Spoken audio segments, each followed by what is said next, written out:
هو الحب ممكن يقتل بني آدم، مش لازم بالمعنى الحرفي إن هو يموت، ولكن يمشي زي الجثة بلا مشاعر، مش قادر يحب الحياة ولا قادر يحب الناس ولا قادر حتى يحب نفسه. إزاي ممكن مشاعر جميلة ودافية زي الحب تدمر بني آدم؟ إزاي ممكن حد يلعب على مشاعرك ويقتلها ويقتلك أنت كمان معاها؟ كلنا النهاردة ممكن تفتكروا قصة حب جميلة شاعرية دافئة بين شاب وبنت، ولكن في الحقيقة هي قصة موت الشاب توم بالبطيء وتدمير حياته على مدار 500 يوم بسبب إن قلبه اتعلق بسمر، البنت اللي ما كانتش ليه. حسبي الله ونعم الوكيل فيك يا سمر. فما تنساش انك تعمل سبسكرايب لايك وكومنت وشير وتجهز مشاعرك اللي اتحرقت من كتر العلاقات التوكسيك، وابعت الفيديو ده لاكتر حد توكسيك ارتبطت بيه وقول له زي ما كاتب الفيلم قال لحبيبته تبا لك. في الأول الفيلم بياخدنا لليوم 488 وبنشوف سمر وتوم وهم قاعدين في الجنينة بيبصوا لبعض، بصات كلها حب وتفاؤل وحاطين ايديهم على بعض. بما ان الفيلم بيحكي 500 يوم وده اليوم 488 والعلاقة جميلة كده، فأكيد العلاقة كملت، صح؟ صح؟ قبل ما اجاوبك ما تنساش ان احنا في اليوم 488، يعني في اكتر من سنة و3 شهور عدوا انت ما تعرفش عنهم حاجة. السنة و3 شهور دول مليانين بالمشاعر والمشاكل والنضج، انت عارفش عنهم اي حاجة. فما ينفعش نحكم على علاقة مرت عليها سنة و3 شهور من شوية بصات لبعض. فمعلش استنى معايا شوية وتعالى معايا لليوم رقم 1 وخلينا ناخد لفة لشخصية كل واحد منهم. توم هانسن بيؤمن بالحب جدا من صغره، متأكد انه هيفضل طول عمره حزين وفي جزء ناقص منه لغاية ما هيقابل الواحدة اللي هتخطف قلبه ويعيشوا مع بعض قصة حبهم الجميلة جدا. ولحد لما كبر اشتغل في شركة بتصمم بطاقات تهنئة، وكان شغله ان هو يكتب العبارات الرومانسية اللي كلها حب على بطاقات التهنئة، وكان شاطر وناجح جدا في شغله. ومع ذلك فضل حزين وفقد الشغف عشان هو مؤمن ان هو مستحيل يبقى سعيد الا لما يلاقي الجزء اللي ناقص منه، ان هو يلاقي حب عمره. في الناحية التانية سمر كانت العكس تماما، كبرت في أسرة مفككة بعد طلاق أهلها، ما حبتش حاجة في حياتها غير حاجتين: أول حاجة شعرها الطويل الغامق، تاني حاجة إنها تقدر تقصه من غير نقطة مشاعر. سمر معتقدة إن مفيش حاجة غالية عليها، حتى شعرها اللي كانت بتحبه جدا كانت بتقصه بكل برود. كانت ماشية بمبدأ مهم قوي: اللي قلبي يتعلق بيه هبقى ضعيفة قدامه، فمعلش يعني ميتين أي حاجة وميتين قلب أنا كمان، أنا عايشة لنفسي ولمتعتي واللي يفيد مصلحتي. فكر منطقي بحت خالي من المشاعر. انا هوجع دماغ امي ليه بقلبي؟ ما تتنيل تسكت وخلاص. شوف بقى عزيزي المشاهد القدر، يوم 8 يناير سمر بتشتغل مع توم في نفس الشركة كسكرتيرة، وتوم الحبيب اللي مستني الواحدة اللي هتملى حياته أول لما بيشوف سمر بيعرف على طول إن هي دي الواحدة. الواد قلبه بينط من مكانه، ما بيقدرش يتخيل نفسه غير معاها. جت خيبة، ما لقيتش غير دي تحبها، وزي ما توقعت بالظبط الواد الحبيب الغلبان اتلدغ من برود وقساوة سمر. بنشوف في اليوم 290 وهو واقف في المطبخ وعمال يمسك الأطباق ويكسرها، ومن الواضح إن هو اتلدغ جامد من سمر. حسبي الله ونعم الوكيل فيك يا سمر. أخت توم اللي اسمها ريتشل اللي عندها 12 سنة بتكون أخت صالحة وبتجيب له شوية فودكا يشربها عشان يهدى وينسى. توم بيبدأ إن هو يحكي ليها ولأصحابه بول وماكنزي وبيقول لهم على كل حاجة، بيقول لهم إن كل حاجة كانت ماشية كويس، يعني ما كانش فيه أي مشاكل. ومرة واحدة هم قاعدين في المطعم سارة قالت له إن إحنا محتاجين نشوف ناس تانية، بمعنى آخر إحنا ما بقيناش مرتبطين دلوقتي. وكملت أكل بكل برود أثناء ما توم كان مصدوم ومش مصدق اللي هو سمعه. حسبي الله ونعم الوكيل فيك يا سمر. توم من صدمته بيقوم وبيسيبها. ما هو لو أنت مكانه هتقول إيه؟ توم بيكمل كلامه وبيقول: أنا ما حبيتش ولا أحب قدها، ما بين كل الناس، كل الناس ما كنتش متوقع إني هفترق عنها، عن سمر. طب دلوقتي احنا لازم نسأل سؤال مهم: ازاي؟ ما هم في اليوم 488 كانوا قاعدين سوا وحاطين ايديهم على بعض وكله فل الفل. الله، اكيد هيرجعوا لبعض. اه صح، انا ما قلتلكش هم ازاي ارتبطوا اصلا. احنا بنرجع تاني ليوم 1 لما توم شافها وانجذب ليها بشكل مش طبيعي. سمر اصلا طولها متوسط ووزنها متوسط وكل حاجة فيها متوسطة وطبيعية زي اي بنت، ولكن الغريب ان هو لأ، سمر كان فيها سحر غريب. عملت اغنية في مرة مع فرقة، الاغنية ضربت وبقت ترند. اشتغلت في محل ايس كريم، المبيعات زادت بشكل غريب. اي شقة سمر اجرتها كان سعر ايجارها بسعر التراب، واي مواصلة بتركبها واي طريق بتمشي فيه كل الرجالة بينجذبوا اليها، مع انها ما فيهاش حاجة خارقة او مميزة اوفر يعني، هي ممكن تكون حلوة شوية، بس مش لدرجة السحر يعني. المهم إن توم الحبيب اتسحر بيها، وفي الأول حس إنها مستحيل تخش معاه في علاقة أو حتى إنها تبص له، ففكس للموضوع تماما. ولكن في اليوم الرابع وهو بيركب أسانسير، سمر بتيجي وبتركب معاه، وبيكون مشغل موسيقى لفرقة ذا سميث، وبيكون حاطط سماعات في ودنه وبيسمعها، ولكن السماعات صوتها كان عالي حبتين. فسمر بتقول له: انت بتسمع ذا سميث؟ انا بعشق ذا سميث. وبتقعد تغني معاه الأغنية. بعد كده سمر بتخرج من الأسانسير، وتوم قلبه خرج معاها من الأسانسير واتعلق بيها وحبها. حسبي الله ونعم الوكيل فيك يا سمر. دلوقتي كده خلاص مفيش مخرج لتوم. الواد ده عينيه طلعت قلوب خلاص. توم بيحبها خلاص، وبيحب ضحكتها وعينيها وشفايفها. شاف فيها الجزء اللي ناقص من حياته، وفضل طول الأسبوع مش بيعمل حاجة غير إن هو مركز معاها وبيحاول إن هو يلفت نظرها. بس هو كان بيلفت نظرها بطرق متخلفة شويتين يعني، زي إن هو يشغل ذا سميث بصوت عالي في المكتب عشان تيجي تكلمه، ولكن سمر بكل برود ما كانتش بتبص له حتى. وبعد 22 يوم بيكون قاعد مع بول وماكنزي وبيقول لهم انه خلاص مش هينفع يرتبط بسمر. البنت مش مدياله اي فرصه ان هم يفتحوا كلام. فاصحابه ساعتها بيقولوا له: انت بس اللي متخلف وبتحاول تلفت نظرها بطرق متخلفه شبهك. احمد ربنا انها ما عملتلكش محضر تحرش لحد دلوقتي. وفي اليوم ال27 ماكنزي بيقول لتوم ان في حفله تبع الشغل وان هو المفروض يجي. فتوم بيقول له: لا مش مهتم اساسا، مش عايز اجي، بالذات انك انت لما بتشرب كتير بتشتم في الكل وبتخلي شكلي وحش. ماكنزي ساعتها بيقول له: انا مش بقول لك روح علشاني، دي حفله تبع الشغل، يعني حبيبه القلب سمر رايحه، ومفيش فرصه احسن من انك تبقى معاها في البار لوحدكم. فتوم ساعتها بيقلب الموضوع في دماغه وبيقرر ان هو يروح. وبنشوفه بعدها بيوم، يوم 28، وهو واقف بيتفرج على سمر وهي بتغني. وما ادراك انك تسمع حد بتحبه بيغني، بتحس ان هو بيطلع الصوت من اوتار مشاعرك. توم بيقع في حب سمر اكتر، وعينيه بتطلع قلوب. وبعد شوية بيروح عشان يقعد مع صاحبه ماكنزي، وبيلاقي سمر اتضمت لهم. ماكنزي بيسأل سمر: وانتي مرتبطة؟ فسمر بتقول له: لا انا مش مرتبطة ومش عايز ارتبط بلا حب بلا قرف. وطبعا الكلام مش بيعجب الحبيب توم، فبيعترض وبيقول لها ان الحب مشاعر جميلة ولازم تمر بيها في مرحلة ما في حياتك. فسمر بتقول له: لا مش لازم، وانا ما مرتش ولا عمري همر بيها. واقول لك التقيلة بقى: اصلا مفيش حاجة اسمها حب، دي مجرد مشاعر تعلق مش اكتر. وبنشوف ان قد ايه الاتنين كانوا مختلفين في وجهة نظرهم عن الحب. توم المؤمن بالحب وشايف ان هو اساسي في الحياة، وسمر مش مصدقة بالحب اصلا. الاتنين كانوا مختلفين عن بعض، ولكن هل هيتجمعوا؟ توم وسمر بيركبوا ماكنزي جوه تاكسي عشان هو شرب كتير وما بقاش شايف قدامه. وقبل ما يركب التاكسي بيقول لسمر ان توم معجب بيها. فتوم ساعتها بيقول للتاكسي ان هو يمشي، وبيحاول ان هو يعني يلغوش على الموضوع. بس سمر بتقول له: هو الكلام ده صح؟ فتوم بيقول لها: بس ماكنزي قصده معجب بيكي كصديقة يعني.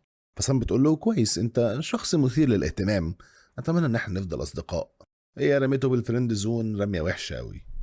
حسبي الله ونعم الوكيل فيك يا سمر. بنروح لليوم ال31 اثناء ما توم واقف بيصور ورق في اوضه التصوير بتاعت الشركة. وساعتها بتيجي حبيبة القلب سمر وبتقف جنبه تصور هي كمان، ومن غير اي مقدمات، اي كلام، بتروح لتوم وبتبوسه. شكلها تلعب معاك ولا ايه يا عم توم؟ ولكن سمر بعد ورقها لما بتصور بتقوم جايه سايبه توم، واخده الورق ومكمله ماشيه عادي جدا، ولا كأن في حاجه حصلت. ايه بنت الهبله دي؟ حسبي الله ونعم الوكيل فيك يا سمر. اليوم ال34 توم وسمر بيروحوا مع بعض يجيبوا شويه اثاث من ايكيا، ويمثلوا ان هم متجوزين في بيتهم. ده طبعا اللي جاي على هوا مين؟ جاي على هوا توم جدا. بيقعدوا يمثلوا ويلعبوا، بيكون من الواضح ان الاتنين حبوا بعض. بس استنى، في حاجة غريبة. سمر وحب، الاتنين مش لاقيين على بعض اصلا.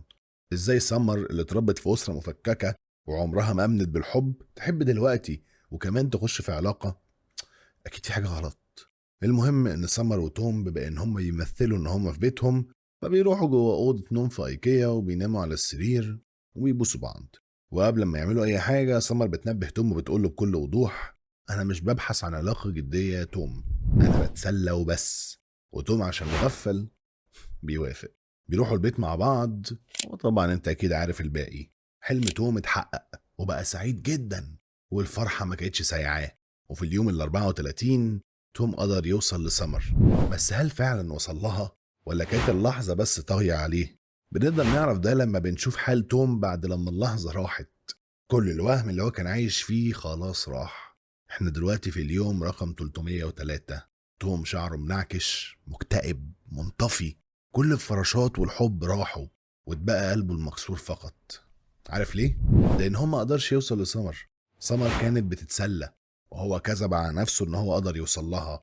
وده بان في اليوم ال 303، وهو بيحاول بشتى الطرق يرجع سمر في علاقة معاه. ايه ده؟ هم انفصلوا؟ ما قلت لك ان هو في اليوم ال 290 اثناء ما كانوا بياكلوا قالت له بدون سابق انذار: احنا ما بقيناش مرتبطين خلاص. ولكن توم لسه عنده امل ان هو يرجع لها، وبيحاول على الامل ده. وبنشوف في اليوم ال 303 وهي بتبعت له ايميل مكتوب فيه انها مش هتعرف تقابله الاسبوع ده، واتمنى تتقبل فكره ان احنا نكون اصدقاء وبس. حتى توم ما بقاش قادر يشوفها لانها سابت الشغل في الشركه. كلمات بسيطه جدا اخترقت قلب توم زي الطلقات. توم وهم نفسه، ودلوقتي هو بيشرب مر وهمه اللي وهمه لنفسه. حسبي الله ونعم الوكيل فيك يا سمر. نرجع لليوم ال 45، حلاوة البدايات بقى. أيام كلها هزار وحب ومتعة وقلة أدب وحاجات استغفر الله العظيم. أيام لما كان توم مفكر إن هو ملك قلب سمر، وهو ما كانش فاهم حاجة أصلا. أو بمعنى صح، كان فاهم، بس هو غاضت بصره، ممطنش عشان يعيش اللحظة وخلاص. وحلاوة البدايات دي بتكمل اليوم ال 87، 95 وال 109 وال 112. لحظات كتير قوي اتكونت. توم بما انه اصلا مهندس معماري، كانوا بيقعدوا مع بعض في حديقة عالية شوية عن المدينة، وبيشرح لها عن المباني والفن والعمارة. دي نفس الجنينة بالمناسبة اللي احنا شفناها وهم قاعدين فيها في اليوم رقم 488. دلوقتي مشاعرهم اتعمقت اكتر. توم بيكون غرقان في السعادة وفي الحب، بس للأسف كانوا سعادة وحب مزيفين. توم فكر انه علشان سمر بدأت تحكي له عن اسرارها وقصصها فهو كده دخل قلبها وحبته. هو وهم نفسه ان هو مختلف عند سمر، انه غير الرجاله اللي كانت بتروح وتيجي معاهم، انه وصل لمكان مميز. مع انه لما كان بيسأل سمر احنا وصلنا لايه او علاقتنا عباره عن ايه، كان ردها انا سعيده وانت سعيد، ليه نفكر في حاجه ابعد من كده؟ في الحقيقه هي ما قالتش ليه اي حاجه تدل انها بتحبه او انه مميز ليها. هي قالتها له قبل كده انها بس بتتسلى معاه. العلاقة الغريبة المريبة دي بتكمل لحد اليوم 259، وبيكون توم مع سمر في بار، وبيجي ولد عايز يشقط سمر، ولما بتقول له شكرا لأ بيفضل يتنمر عليها ازاي ممكن هي تبقى مع شخص زي توم، وبيفضل يغيظ في توم لحد لما توم بيقوم وبيضربه البوكس. لا هو ما ضربوش اكتر من البوكس، انه بعد كده الواد بيقوم جاي ماسك توم فشخه حرفيا. توم بيكون متوقع ان سمر على الاقل يعني هتقدر الموقف وهتقول له شكرا، بس العكس حصل. سمر بتلومه وتقول له انت ضربت الراجل ليه وخليته يضربك؟ فتقوم بيقول لها علشانك مثلا. سمر بتقول له انت بتدافع عني بصفتك ايه؟ بعد اذنك خليك في حالك انت وخليك مسؤول عن نفسك بس، انت مش مسؤول عني. الكلمات دي بتصدم توم. ازاي ما دافعش عنك؟ ازاي مش مسؤول عنك؟ يمكن كلام سمر كان ممكن يفوق توم من وهمه، ولكنه للاسف مش بيفوقه. حسبي الله ونعم الوكيل فيك يا سمر. لكن توم بيتعصب عليها وبيقول لها احنا مش صحاب يا سمر، اللي بينا مش بيحصل ما بين الصحاب، فما توهميش نفسك. انا كمان عندي قرار في العلاقة دي، وانا بقرر اننا مرتبطين احنا مش صحاب.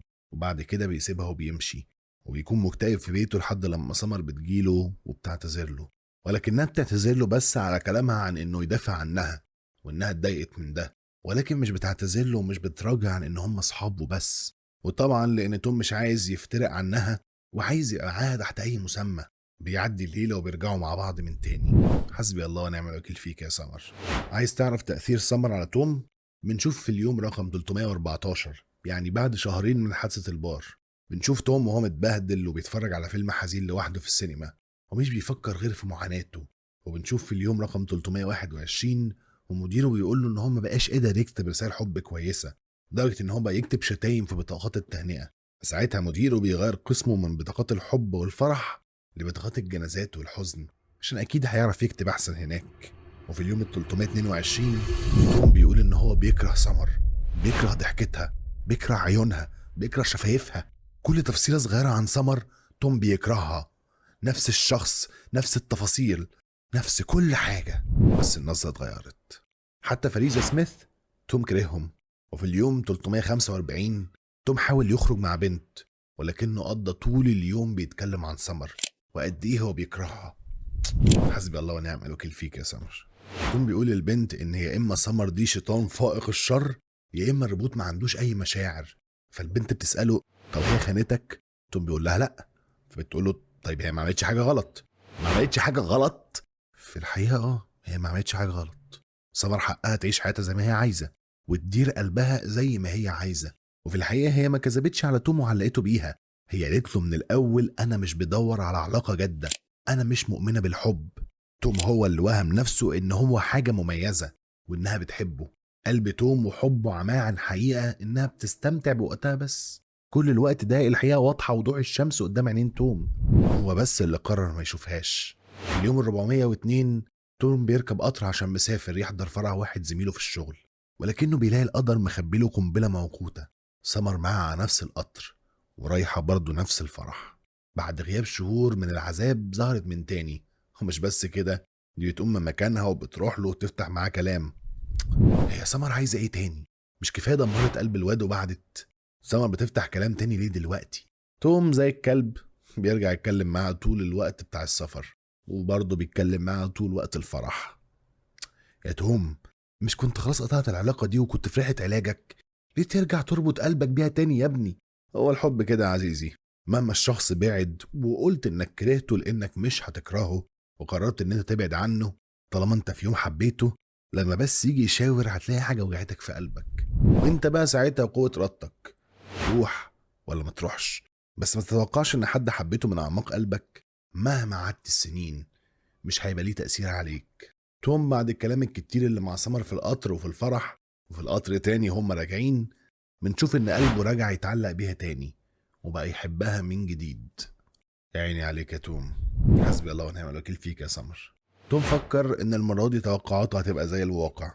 توقعاته كانت ان سمر حبته فهترجع تعامله كحبيب وتديله اشارات يعني وكده.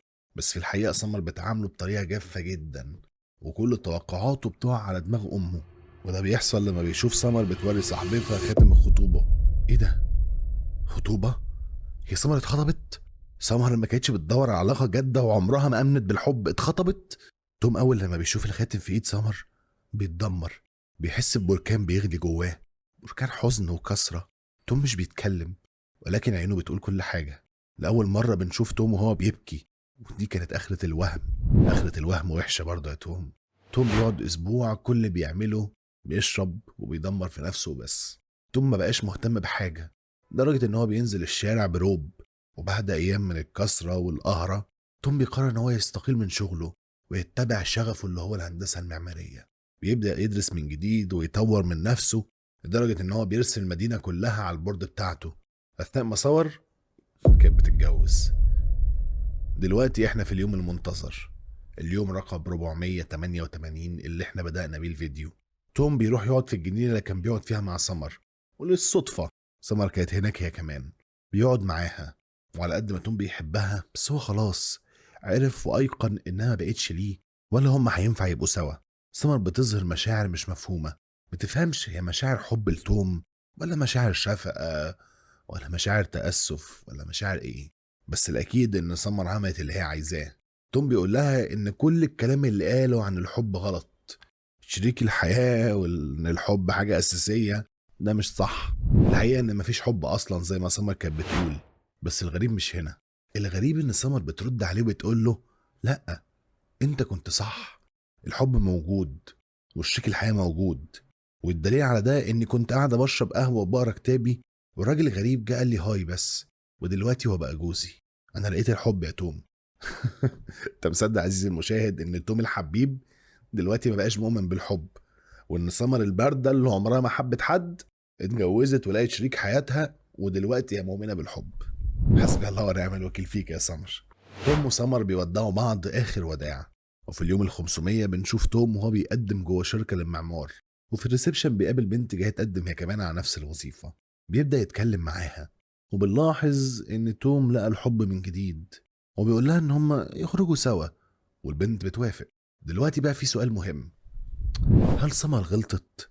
سمر مقتنع باعتقاد إن مفيش حب، هي اتسلت مع توم وكانت واضحة معاه من الأول. أنا مش بدور على أي حاجة جدية، أنا بتسلى وبس. وهي برضه ما قالتش لتوم اتعلق بيا وحبني، هي ما وعدتوش إن هما هيتجوزوا، ما وعدتوش إنها هتحبه. توم بقى اتجاهل كل العلامات اللي كانت واضحة زي الشمس دي وحب سمر برغم من كل اللي شافه ده. والنتيجة كانت ايه؟ ألم كانت نتيجة لوهم، وهم كانت نتيجة لأفعال سمر. بس هل ده مبرر لسمر انها تعذبه معاها؟ معرفش. وفي الاخر قول لي عزيزي المشاهد، هل سمر كانت غلطان انها تتسلى مع حد ما حبتوش، ولا توم هو اللي غلطان عشان ربط مشاعره ببنت ما كانتش عايزة اي حاجة جدية؟ وفي الاخير كان معكم حسن فهد، ولا تنسى ان تقول حسبي الله ونعم الوكيل فيك يا سمر.